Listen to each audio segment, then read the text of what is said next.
வணக்கம். நல்லா இருக்கீங்களா எல்லாரும்? ஒரு அதிர்ஷ்டம் இல்லாத காரை ஒருத்தர் வச்சிருக்கிறாரு. அதை ஒரு சீட்டு பிடிக்கிறவர் பார்த்துட்டாரு.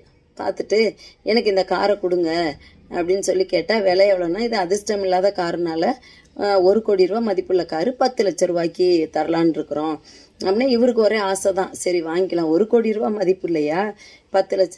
ஆனால் இவர் ஓனர் சொல்லிட்டாரு, இல்லைங்க இது அதிர்ஷ்டம் இல்லாத காருங்க, வாங்காதீங்க.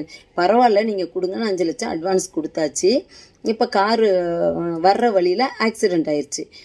அப்போ திருப்பி கார் எங்கன்னு கேட்டால் அவர் சொல்கிறாரு, ஓனர் சொல்லிட்டாரு, நான் சொன்னேன் இல்லைங்க அது அதிர்ஷ்டம் இல்லாத காருன்னு, பாருங்கள் இப்போ ஆக்சிடெண்ட் ஆயிடுச்சு.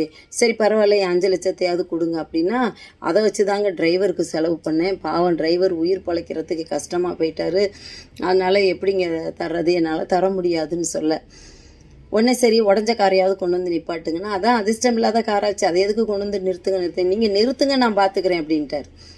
சரின்னு சொல்லிட்டு பார்த்து கொண்டு போய் கொடுத்துட்டாங்க. அதுக்கப்புறம் கொஞ்ச நாள் கழித்து இவரை பார்க்குறாரு. அவர் காரை விற்றவர் வாங்கினவரை பார்க்குறாரு. என்னப்பா பண்ண அந்த காரை வச்சு அப்படின்னா, அந்த காரை வச்சு நான் 4,90,00,000 சம்பாரித்தேன் அப்படின்னாரு.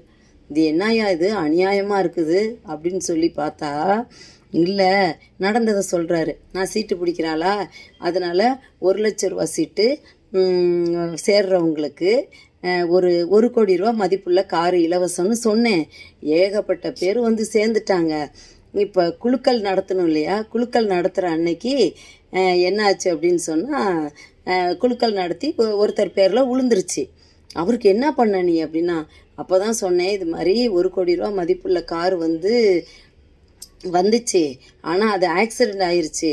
இப்போ என்ன செய்கிறது, காரோட மதிப்பு ரொம்ப குறைஞ்சி போச்சு, அதனால் உங்களுக்கு நான் ஒரு 10,00,000 தரேன் வச்சுக்கோங்க நீங்கள் அப்படின்னு சொல்லிட்டேன் நான். எப்படி பார்த்தீங்களா, 10,00,000 கொடுத்து வச்சுக்கோங்கன்னு சொல்லிட்டேன் நான் அப்படின்னு சொல்லி அவரும் சத்தம் போடாமல், ஏன்னா 1,00,000 ரூபா சீட்டு போட்டிருக்கிறாருல, இப்போ அவருக்கு மீதி 9,00,000 ஈஸி லாபம் தானே, அதனால் அவர் சத்தம் போடாமல் போயிட்டார். இப்படி தான் சமாளித்தேன் அப்படின்னா இருப்பாருங்க. காரை விற்றவருக்கு மயக்கமே வந்துருச்சு. இதுலேருந்து நம்ம என்ன தெரிஞ்சுக்கிறோன்னா, எவ்வளோ பெரிய நஷ்டம் வந்தாலும் அதை லாபமாக மாற்றுறது நம்மளுடைய மனசில் தான் இருக்குது. பரவாயில்ல அதை கொடுங்கன்னு வச்சு இவர் ஒரு வியாபாரம் செஞ்சு அதை வச்சு முன்னேறினார் பார்த்தீங்களா. அந்த மாதிரி தோல்வியை கண்டு நம்ம தோண்டு போகாமல் இதை எப்படி நம்ம சமாளித்து மேலே வரலான்னு யோசித்தோம்னா, கண்டிப்பாக இந்த சீட்டு பிடிக்கிற ஒரு மாதிரி நம்மளும் சமாளித்து மேலேயும் வருவோம், மற்றவங்களையும் மேலே ஏற்றி விடுவோம். இதே பின்பற்ற என்னுடைய வாழ்த்துக்கள். இதே மாதிரி போனோம்னா நம்மளும் வாழ்க்கையில் முன்னேறலாம். நன்றி, வணக்கம்.